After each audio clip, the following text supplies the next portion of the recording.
What's up, Fit Fam?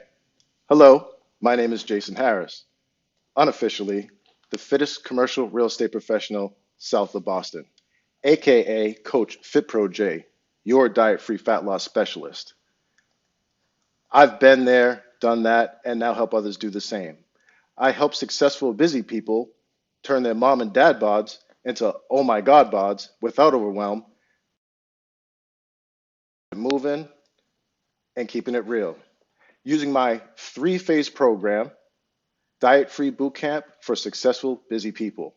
If you'd like to connect with a coach that talks the talk and walks the walk, you can send me a direct message right here on Facebook.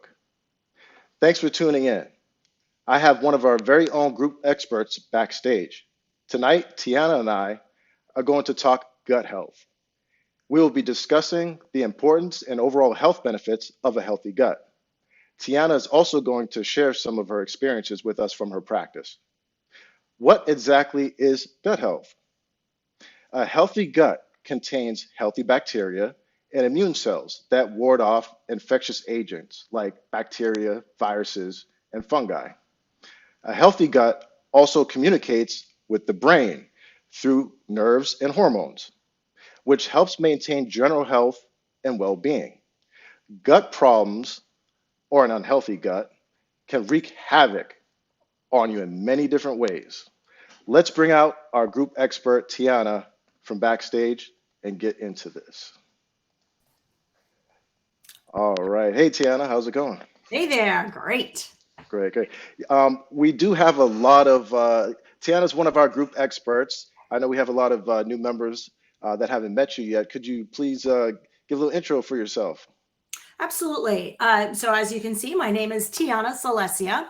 I'm a registered dietitian with a passion on gut health. So that's my specialty because really, as they say, disease begins in the gut.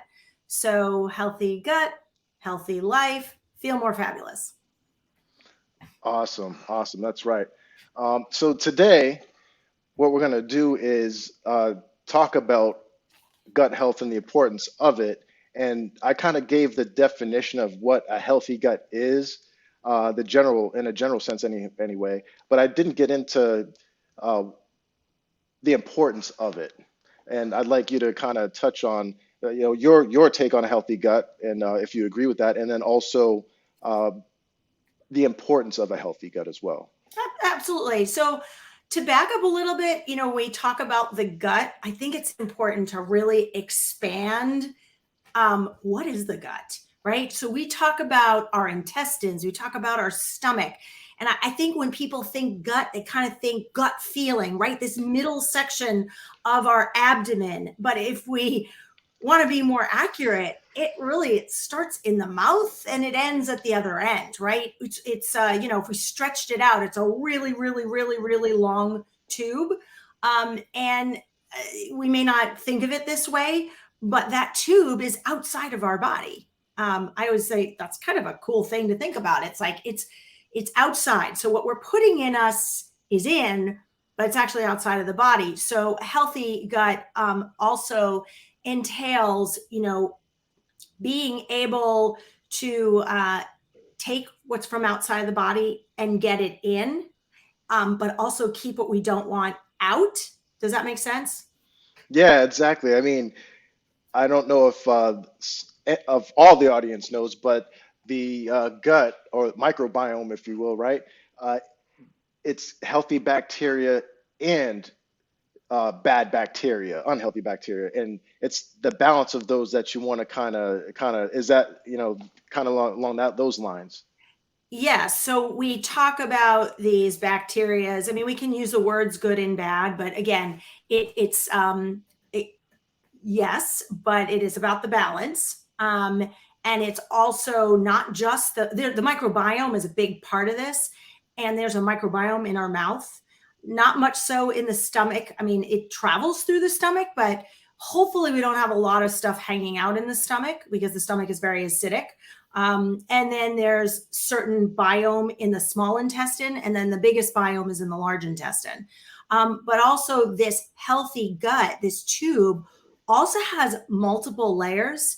And each part of the gut in the digestive function, we know there's organs that are connected to the gut, and each of those have a distinct purpose and a distinct place, and all of them have to be working together. They all have to be talking to each other.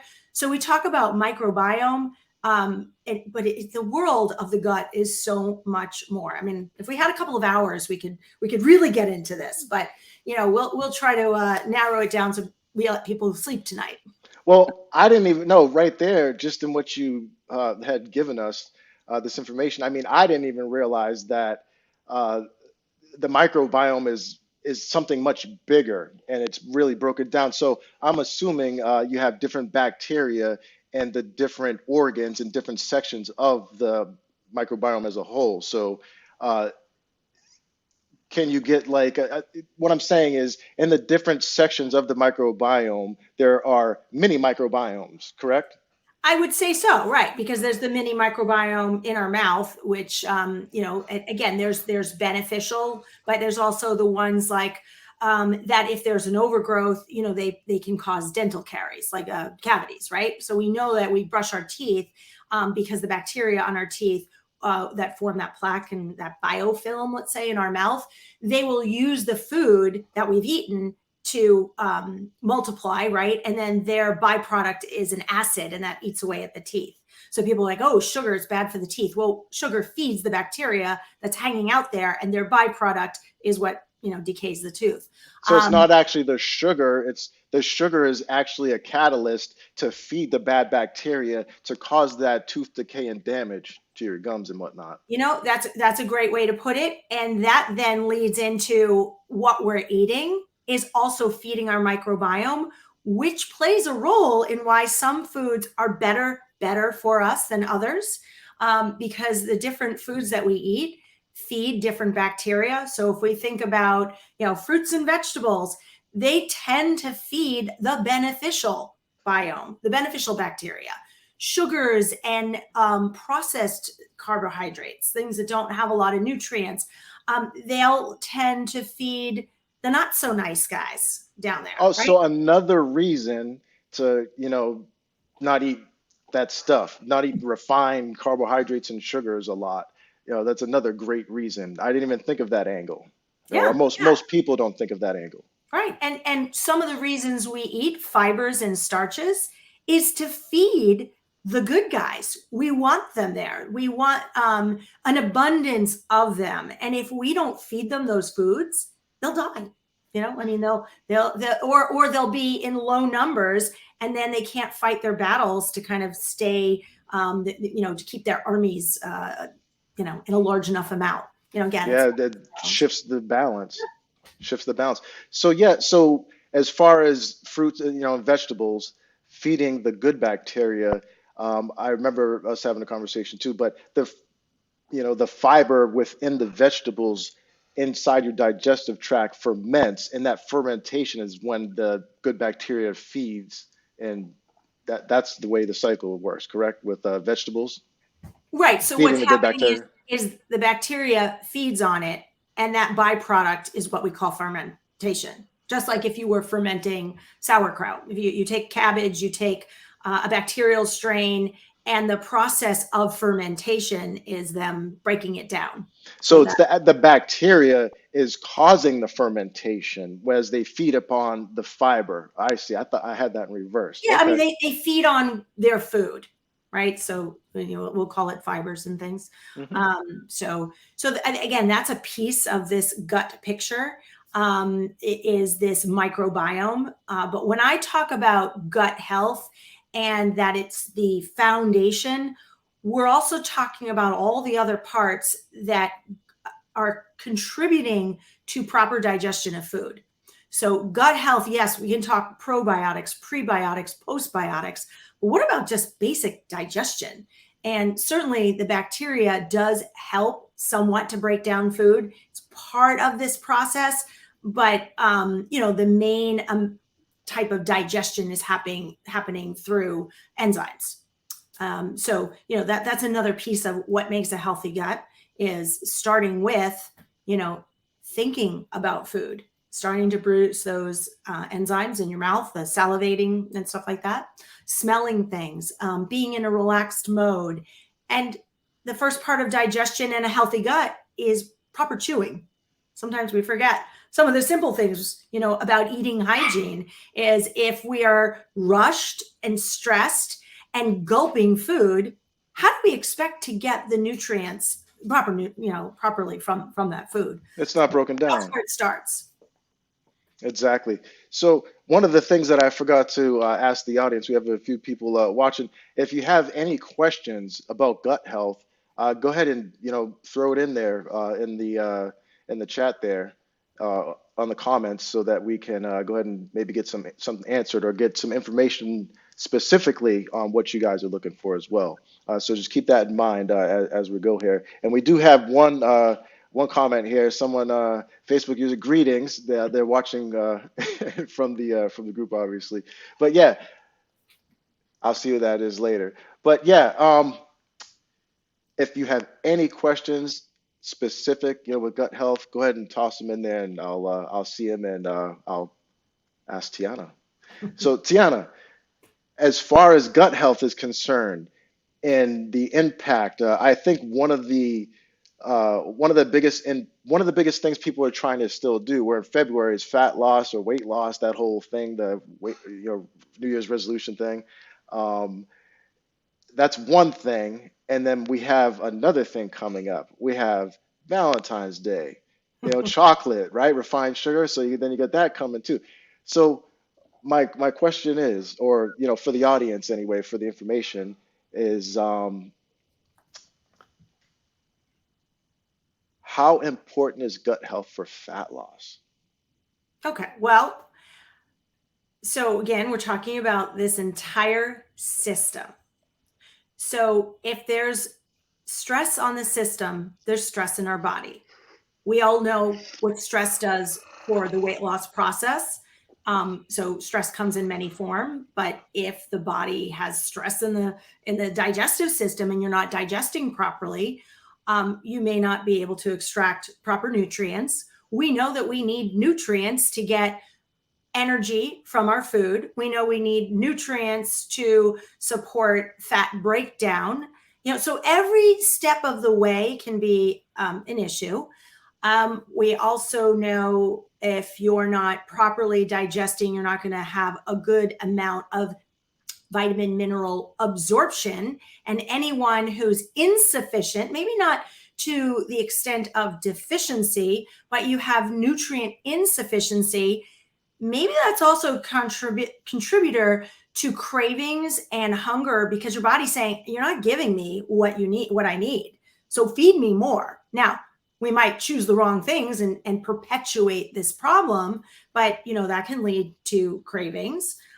We also know that our balance of certain strains of bacteria in our gut will affect how many calories we absorb from our food. So there actually is research that shows a different balance of a certain families of bacteria can affect the absorption of calories like 20%. So it's possible at like 20%, you're absorbing more if you don't have the right balance of bacteria. So there's a couple of ways along the way. We also know that a proper microbiome affects hormonal health. It also affects toxicity. If you're not properly circulating one of the digestive juices, bile, we're going to. Oh, I need to stop you there, Tiana, because someone asked a question, and it has to do exactly what you're talking about right now.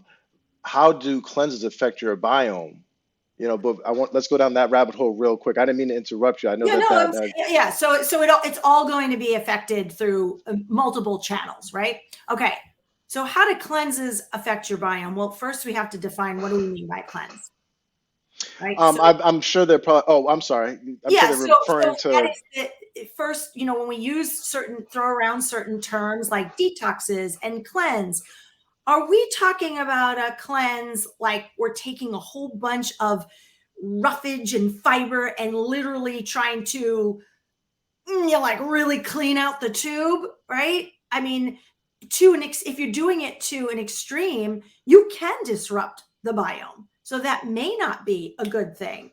So there's going to be a spectrum probably in the answer to that question. So our body should be a self-cleansing organism, right? So cleansing should really happen a little bit every single day. And when we think about like, ooh, I need to do a cleanse, it's okay if it's done, properly. But Or if it's used as a tool, is a tool and and in terms of but it's not healthy blindly though. things that you're doing, but sometimes there are some extremes in these cleanses and you could get a microbiome disruption. You also, if you're missing out on certain nutrients, then you can't complete your detoxification processes on a regular basis. So what have you really done? Are you prepping for a procedure and that's why you're doing this cleanse? Or are you really trying to upregulate detoxification in the liver, which is a whole different category than just cleansing the inside of a tube? So that we're talking different things. So yes, it can affect your biome, but not necessarily always in a positive way. Right. It makes sense. It could throw the balance off when it It can wasn't throw off the in the balance off. first place. And I think the point to take there is to not blindly do something like that, a cleanse, because, how you don't even know where you're starting off. And, Tiana does stuff like that. She would let you know, like, that's one of the things that you do, right, Tiana, is you can read, somebody's blood work and Yes, and I can guide someone through, if we want to use the term cleanse, I use nutritional detoxification. There's other, or metabolic detoxification. I can guide someone through that process. But the other thing to keep in mind is if you're not already in a healthy state, you would not want to put your body through the stress of a cleanse. You have to already be, things have to be functioning and flowing properly in order to get the benefit, let's say, of this little boost of increased detoxification. So that is funny how you say that. It really correlates with uh, diet-free boot camps for successful busy people that program the phases, phase one, phase two, phase three. Phase one happens to be metabolic baseline. Uh, all that is to get you healthy. A lot of people are coming in at doing a deficit for so long, or there's just different reasons, or they're not eating enough, or whatever the case may be. But the phase one is to get you healthy. To get to phase two, which is fat loss acceleration, that's where the magic happens. But you got to get healthy first. Starts in the gut too, right? In right. order to get there. But yeah, excellent, excellent. Um, as far as, well, we have another question here about pre and probiotics. I just found a fantastic pre and probiotic. Any warnings for these? I remember us talking about it before, but could you take that for us?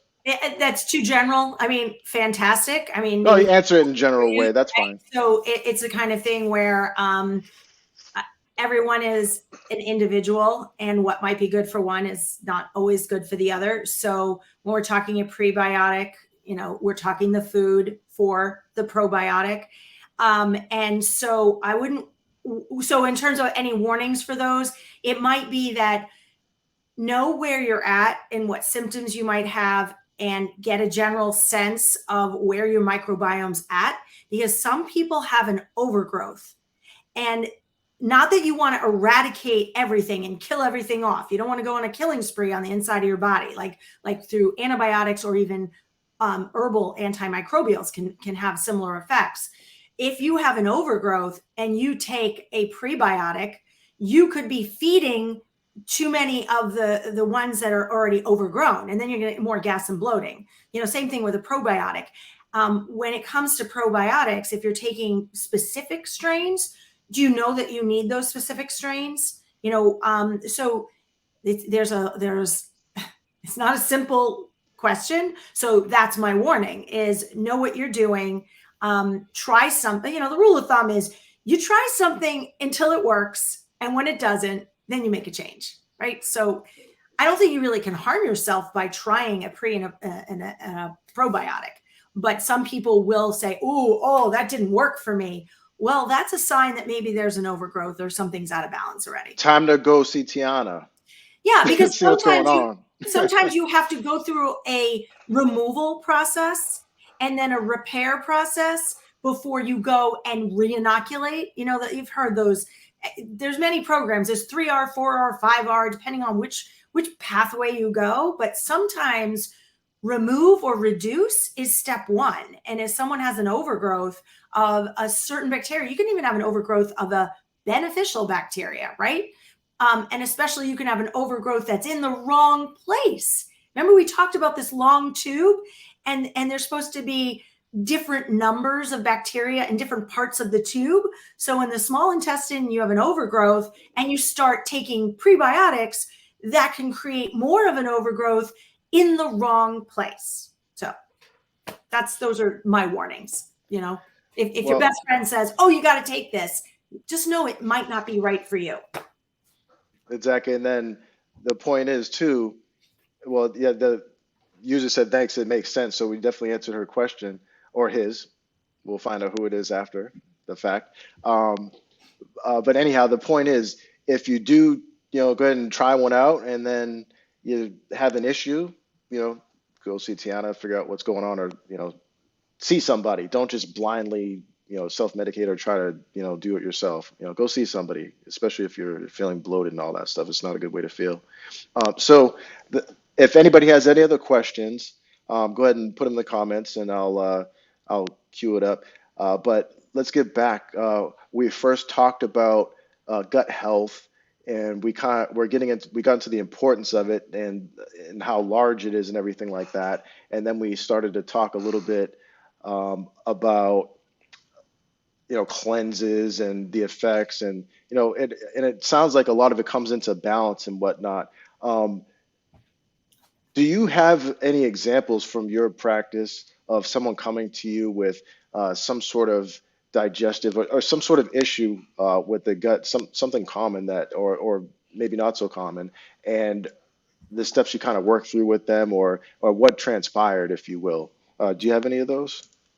Sure. I can pull from my clientele, but before we get part of this is sometimes people don't realize that the root cause of what they're experiencing is starting in the gut. So I want to go back to that point, and then I can talk about what I mean by that.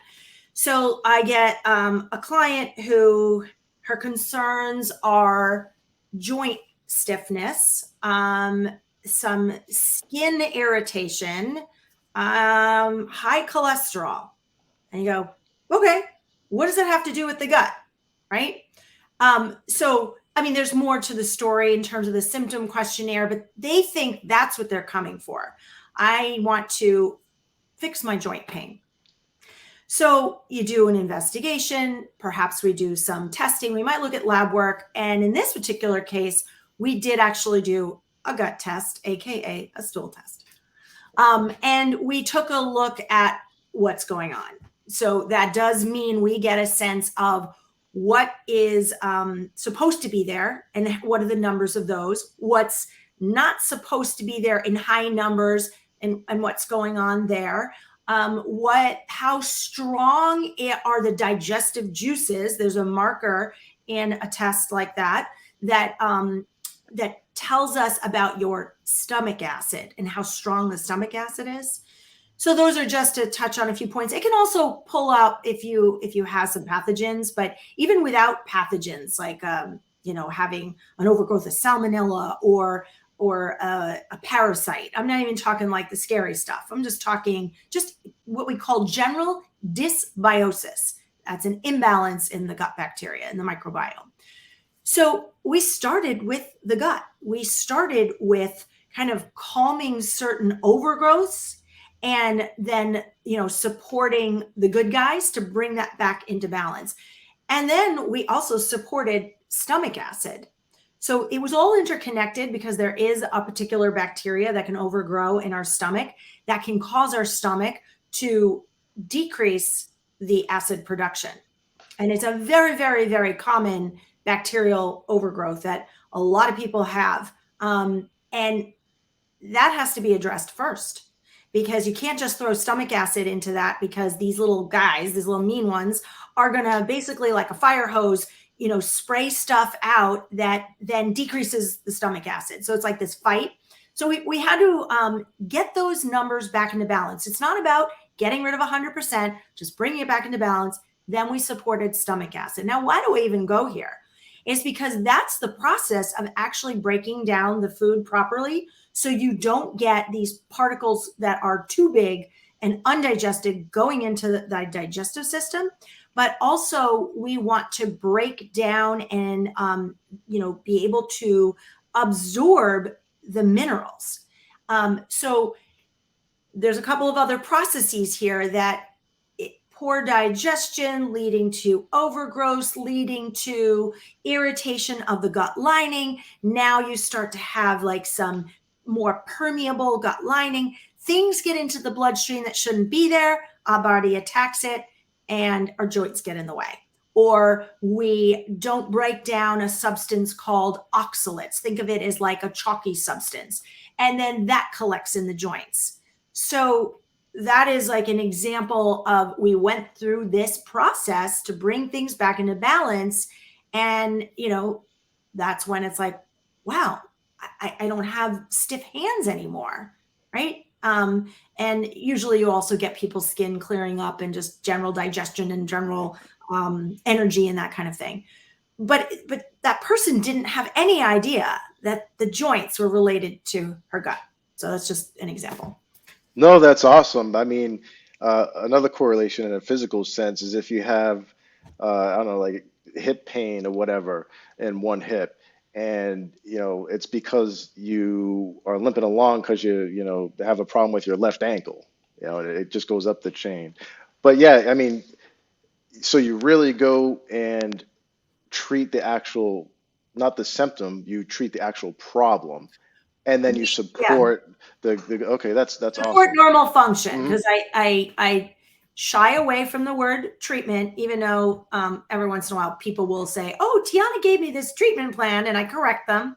I'm like, we're balancing the body and we are supporting normal function. So even when I recommend a supplement like this hydrochloric acid supplement that helps you digest your food, I'm not giving it to the individual to plug a hole. I'm giving it to them to support normal function, because the body is supposed to normally secrete a certain amount of stomach acid in relationship to how much protein that you ate, so that you can properly break it down in the stomach before it gets to the next part of the tube, because then other enzymes and action happens.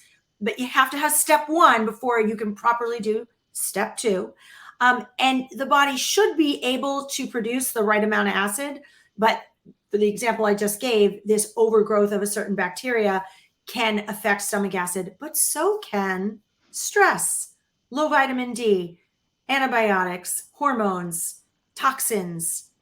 There's so much irritated gut lining. And now it's the cells of the gut lining are not secreting what they're supposed to secrete. I do have one more question, but this question actually comes from this evening. I had, we were talking in the background backstage earlier on. I just had walked in from a networking event I was just at, and one of the people had a question because they knew I was doing this evening and having you. Uh, the question was about B vitamins. B vitamins. How do you feel about them as far as like the gut's concerned and everything? And do you recommend Well, them? I mean, is so what's your thing about B vitamins? okay. So I think you might be asking me a question about taking B vitamins, but before I get to that, um, B12, which is a very popular one to talk about because we think of B12 as an energy, right? People take B12 shots, and it's also really important for nerves, and you get tingling and numbness if you don't have enough B12. But fatigue is one of the number one. So B12 requires a substance to be secreted in your stomach called intrinsic factor. If you don't properly secrete intrinsic factor, you can't absorb B12 further along the digestive tract. Even if we don't know exactly what the absorption site is for B12, we know that you have to have adequate stomach acid to trigger the release of that intrinsic factor. So I'm going to start with the fact that the gut and a healthy gut is responsible for our body's ability to absorb B12 from our food. The other thing is lower down in the large intestine, the bacteria that we talked about, like the good guys, they make B vitamins for us.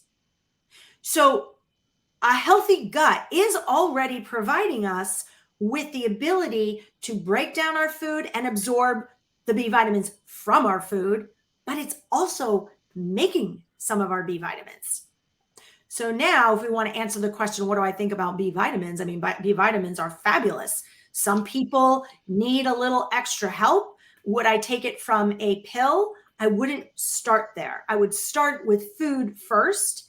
And then if we need to supplement, I might want to do a little testing and find out which B. Do you need them all? Do you need more than one or the other? How is your digestion? Because there's a certain B vitamin that comes in both a water soluble and a fat soluble form. And do you need one or the other? Because maybe you do. If you're on certain medications like oral birth control, you're going to need a lot more B6. If you drink alcohol, you need a lot more B vitamins. So again, not one simple answer. B vitamins are fabulous. We try to say get them from food. Just a little food tidbit. If you're looking to get B vitamins from food and to go a little more natural, nutritional yeast is a fabulous place to get some B vitamins. I would look for the unfortified first because that's more natural. It's just naturally present. And if you can't find it, they do have fortified ones, but then they're really adding laboratory made vitamins to it, B vitamins to it. But I would start there versus taking a B complex. You kind of need to know what you're doing because some people also need B vitamins in certain forms, depending on their genetic makeup and how they're expressing that genetic, variation. So it gets quite into it. What I've heard of subcutaneous be taking Sublingual, it like that. sublingual. That as well. That's under the tongue, sublingual. Sublingual. What about like into the fat like insulin needle sort of thing? I've Well, I mean, I've you can heard of get a that. B B, you vitamins can like get a that. B12 shot, sure. That's pretty extreme, right? Well, You some don't yeah, that's what I'm saying. Some people I've heard, and I've thought that myself that it's Okay, yeah, extreme. I see what you're saying, and certainly now you get these like IV bars popping up. They're popular in Florida. I think they're even in Boston too, where you can go and get a whole bunch of stuff put into an IV. I mean, that's pretty extreme. If you're Yeah. sick or you've beaten up your body for one reason or another, partied too hard, or maybe an athletic event or something where you definitely need an extra boost. So, All right. No, I think you answered their question. And if not, I know where to find you. All right. How about we end this? You have provided me with a testimonial of somebody that has come to you that had an issue. I don't want to, no spoiler alerts, that had an issue, and now she doesn't. Let's just say that. How's that? yeah. All right. And do you want to say cue it up for us, and then I'll play it. Tell a little bit about the clip that we're about to see. Yeah, I generally don't even ask for testimonials. This particular person, wanted to provide this for me. She knew that I was special, like not specializing, but I was really focusing on this particular area of nutrition, right? So, I mean, I have a wide spectrum, but the gut health is something I'm very passionate about. So she thought that this may help others. So she came to me with a collection of symptoms, thinking that, pretty much she was going to live with it. And you'll hear her talk a little bit outside of also the scope of gut health, just a couple of other things that she was troubled by. And I gave her some foundational suggestions. And then the gut work we did, and again, I know some people use the word treatment plan, was a supportive foundational process that lasted a few months. And so again, we're trying to restore normal function. So that's why she was able to get the effects that she did. And she's not needing to continue to take those supplements because we achieved the rebalancing. So let's just put it that way. So Awesome. All right, and here we go. Here it is. Hi, I just want everyone to know how much Tiana has helped me. I was experiencing extreme dizziness and also digestive issues. Anything I ate went right through me. Um, it really affected my life. I had to be close to a bathroom at all times, pretty much. Um, so she did a complete analysis on my whole situation, what I eat. Um, she did some tests and she came up with a treatment plan that totally changed my life. I apparently I didn't have enough salt in my body, which literally helped the dizziness immediately. And then she put me on a regimen that helped the bowels. And I can tell you now, a year later, I am cured. So I do not have to change my lifestyle. I do avoid certain foods that trigger me for sure, such as gluten. But I am so much better and I am so grateful to Tiana. Thank you, Tiana. Oh, that was awesome. Always great when someone comes to you with like issues and problems and you just help them out. Change her whole world. Change her whole world. That's why we do what we do. All right. So we have no more questions for this evening, and we've been on for a while. Um, and I'm sure Tiana will be on again, and we'll figure out a different subject, or maybe stick along the lines of gut health. We'll see what happens, but we'll have it back on. So that's the show for this evening. I hope that you guys enjoyed this evening's event, Gut Health or Gut Check with Tiana.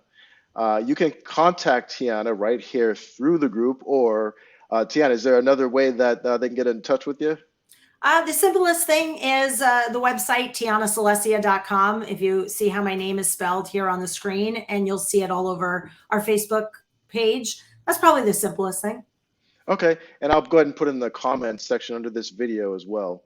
Um, but that's how you can get a hold of Tiana. Easy right here in the group anyhow. So this Thursday, February 9th at 7:30 p.m. Eastern Standard Time, another training video will air live only in the group. I do need your help though with this. Please vote for the topic that you would like the video to be about. The poll is pinned to the top of the group. I pinned it there this afternoon. Voting will stop, or the voting closes tomorrow, Wednesday at 1 p.m. Eastern Standard Time. Thanks in advance for voting. I'm Coach Fit Pro J, your diet-free fat loss specialist.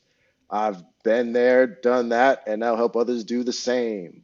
I help successful busy people turn their mom and dad bods into oh my God bods without overwhelm by keeping it simple, keeping it moving, and keeping it real. If you'd like to connect with a coach that talks the talk and walks the walk, you can send me a direct message right here on Facebook. Remember, Fit Fam, keep it simple, keep it moving, and keep it real, especially when it comes to your fitness. Tiana, do you have any last words? Oh, thank you so much for having me here. It's fun. No, thank you for being here, and I hope to have you on again. Thanks very much. See you guys on Thursday evening. Have a good night. Yeah, mama.